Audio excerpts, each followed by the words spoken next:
Hello and welcome to our instructional series of videos. In this installment, we're going to show you how to upgrade the memory in a mid-2017 21.5-inch iMac. This is a rather involved process requiring you to disassemble much of your iMac. It's recommended that you watch this video in its entirety before attempting this installation. We've already gathered our materials, shut down and unplugged the iMac, and are working on a soft, static-free surface. We're now ready to begin.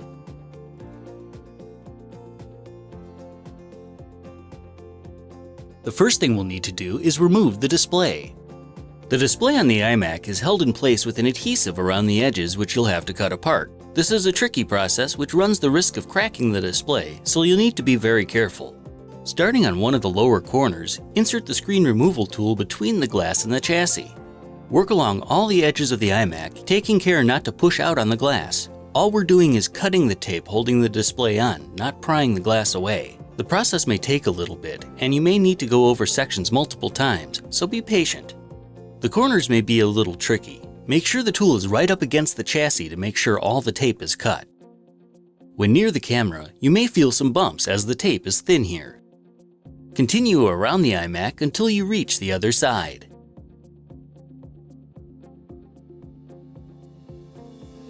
You may now lay the iMac face up on your work surface and attach the suction cups to the upper corners.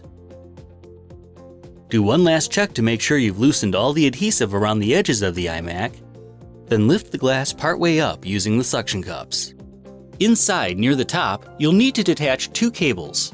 For the first, simply slide it out of its socket by its tabs. For the second cable, first lift up on the plastic tab to unlock the connector, then slide it out. You can then angle the display the rest of the way up and remove the adhesive holding the bottom of the display. Simply grab the tab on each side of the screen and slowly pull it towards the center until it comes free. Finally, use your opening tool to slit any remaining adhesive along the center edge, and you should be able to remove the display and set it aside. We need to get at the back of the main logic board. To do that, we'll first need to remove a number of other pieces, starting with the hard drive. To remove the hard drive, we'll need to detach the retainers held in by these four Torx T10 screws.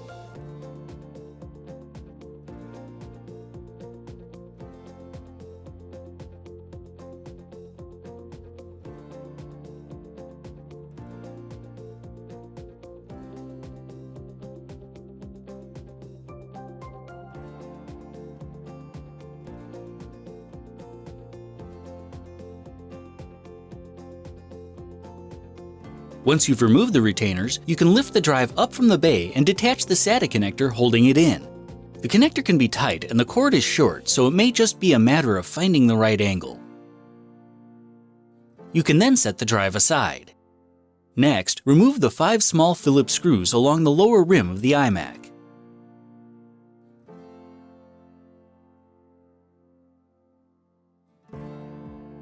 The center screw may be hidden underneath the tape near the center.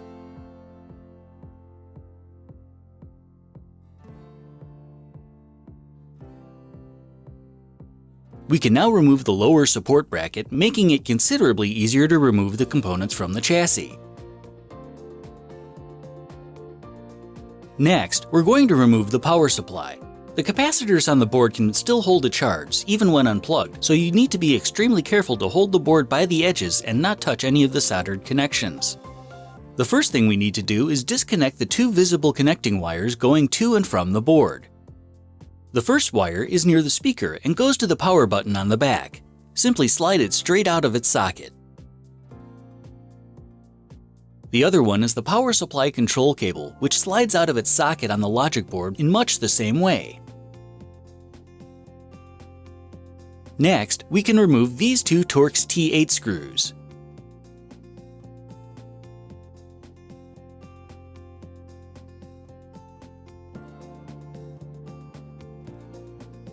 Using just the edges of the board, pull the power supply forward to reveal more cables to disconnect.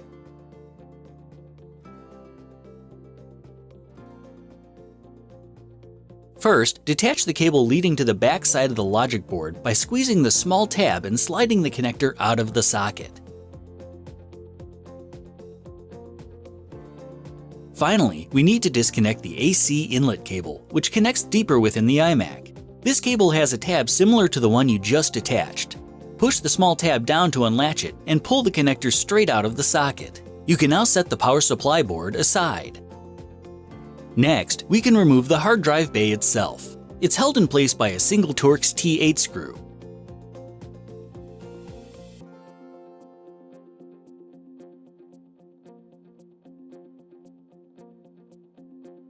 Once the screw is removed, lift the bay up and remove the cables from the tabs underneath. Once the cables are removed, you can set the drive bay aside. Next, we're going to remove the fan. The unit is held in by these three captive Torx T10 screws. The first screw is pretty straightforward. For the second, you may want to remove the small rubber piece on top to make it easier to align your screwdriver. The third is actually located beneath a notch in the logic board. Next, unplug the fan connector from the logic board by simply sliding it out of its slot. You should then be able to lift the fan up and out of the iMac. Now it's time to disconnect any cables from the logic board. Let's start with the three innermost ones. For the camera cable, lift up on the tab to unlock the small handle, then slide the connector out of its socket. Remove the speaker cable by simply sliding it out. Undo this connector by first lifting the latch on the back side of the connector, then sliding the cable out.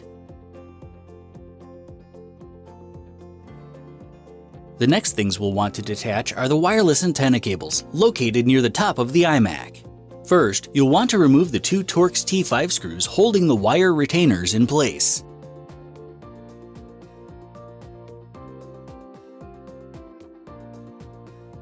You should then be able to gently but firmly lift the antenna connectors from their sockets and tuck the wires safely down and out of the way.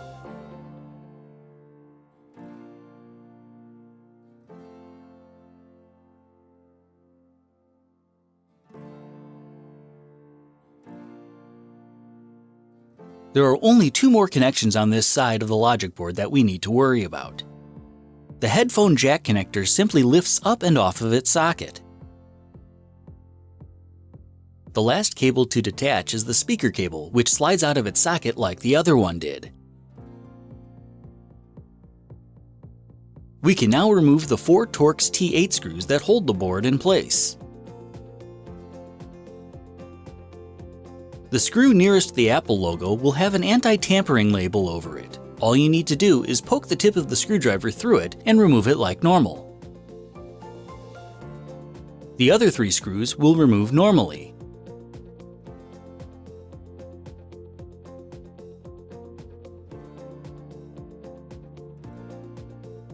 Next, we need to remove the Torx T8 screws attaching the heatsink to the fan grate. Start with these two along the outside,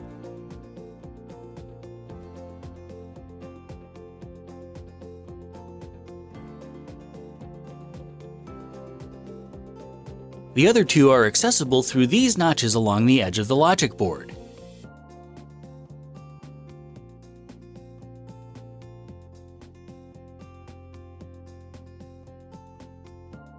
Now that all the screws have been removed, you should be able to lift the logic board up and move it forward out of the iMac slightly. This may take a bit of maneuvering, but it will eventually come out.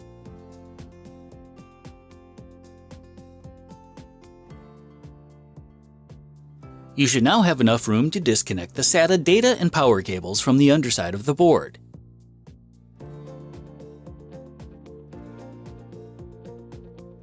Once you've done that, you can remove the board entirely from the iMac chassis.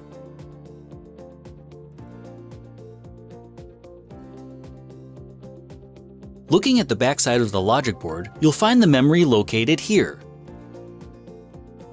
To remove the top module, simply press outward on the retaining clips until it pops up, then slide it out of its slot. Repeat the process for the lower module.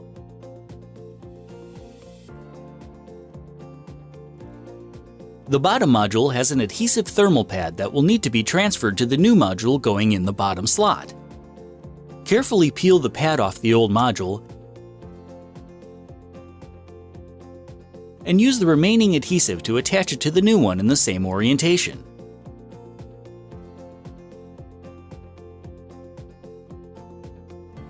The memory modules have a notch that lines up with the pin in each of the memory slots. Align the two and slide the memory module into the lower slot at an angle until it's fully seated. Then push down on the outer edge of the module to lock it into place. Repeat the process for the top module.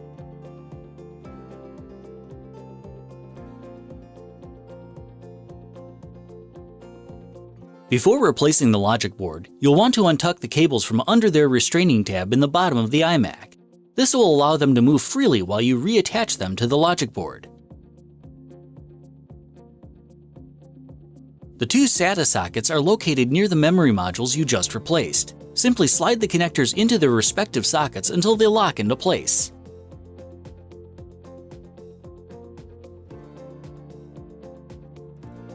You may now place the logic board back into the iMac, being careful not to accidentally damage any of the surface-mounted components or trap any cables. Again, it may take a little maneuvering to get it to fit into place.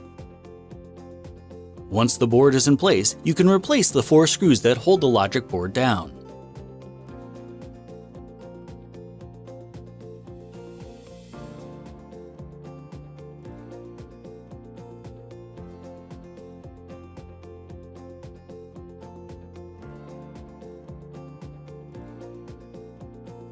Then you can reattach the screws that hold the heatsink to the fan vent, starting with the 2 under the logic board,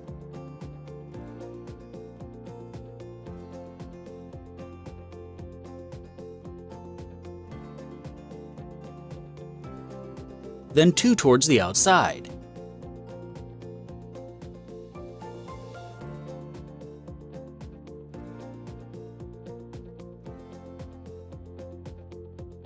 You can then reattach the cables, starting with this speaker cable, which just slides into place. The headphone jack connector simply lines up over its socket on the logic board and snaps together. For this cable, you'll need to slide the connector back into its socket. A pair of tweezers may be useful to help it get started. Once the cable's fully seated, you can close the small latch on the other side of the socket. Next are the other speaker and the camera cable. The speaker cable simply slides into place.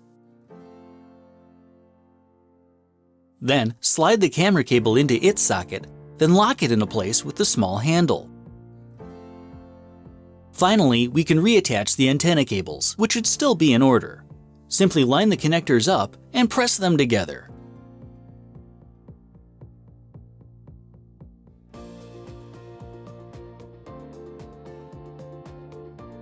Then, secure them in place using the 2 Torx T5 screws.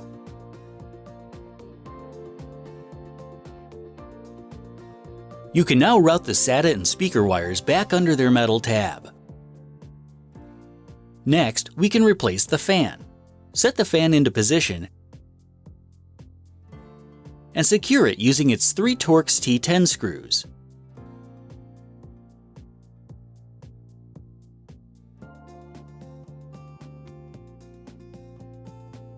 You can then set the rubber piece back on the topmost screw. There should be enough residual adhesive to allow it to stick. You can then reattach it to the logic board by simply sliding its connector into place.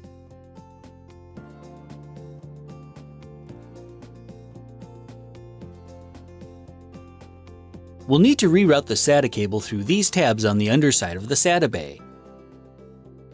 Simply line the SATA connector up in its position on the drive bay and slide the cable under the tabs. You can then set the bay back into place and secure it with its Torx T8 screw.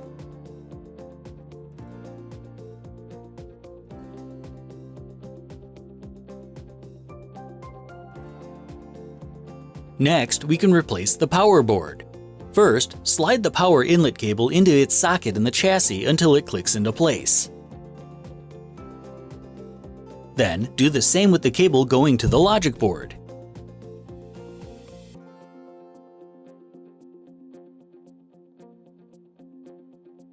You can now maneuver the board into place, being careful not to touch the soldered points on the board.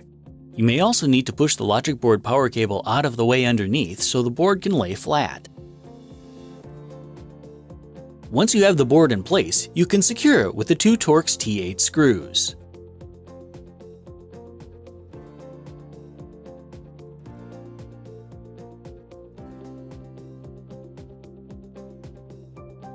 You can now reattach the power control cable to its socket on the logic board.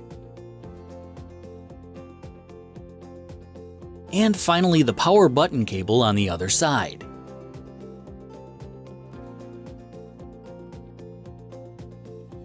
To reattach the hard drive, it may be easier to move this speaker unit out of the way so you have more room to work.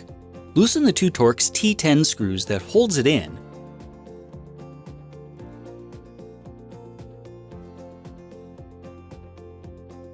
Then lift the speaker unit up and rotate it to the side slightly to reveal the SATA connector. You should now have enough room to attach the SATA connector to the drive.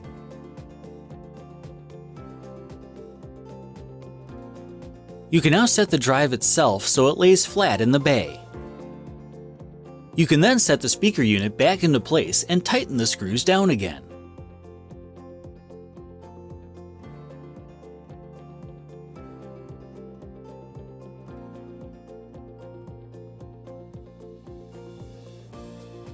Place the drive retainer that goes on the speaker side into place, making sure not to pinch the power cable wire, and secure it with the two identical sized screws.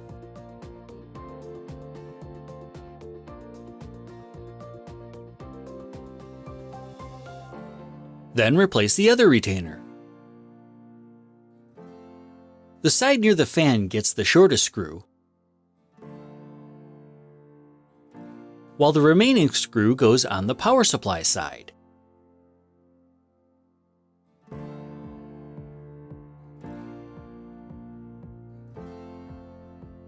Next, clean off any remaining adhesive from around the edges of the iMac chassis and from the back of the display. Set the lower support bracket back into place.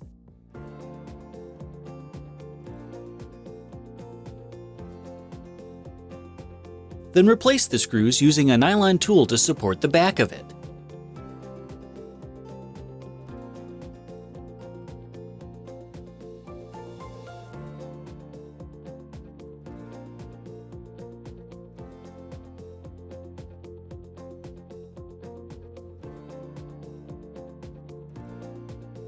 Now we can set the display tape pieces in place according to the diagram that comes with the kit.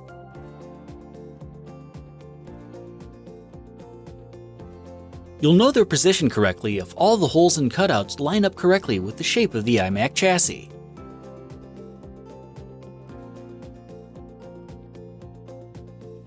Once you've determined all the pieces of tape have been placed correctly, peel off the backing and adhere them to their places on the iMac.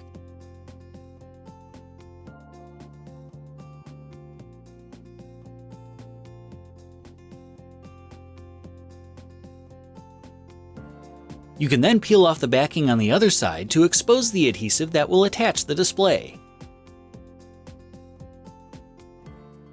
Set the display along the bottom with the edges flush with the lip and as centered as possible, but don't let it close yet as we need to reconnect the video cables. Reattach the lower cable by sliding the connector into its socket and locking it into place with the handle.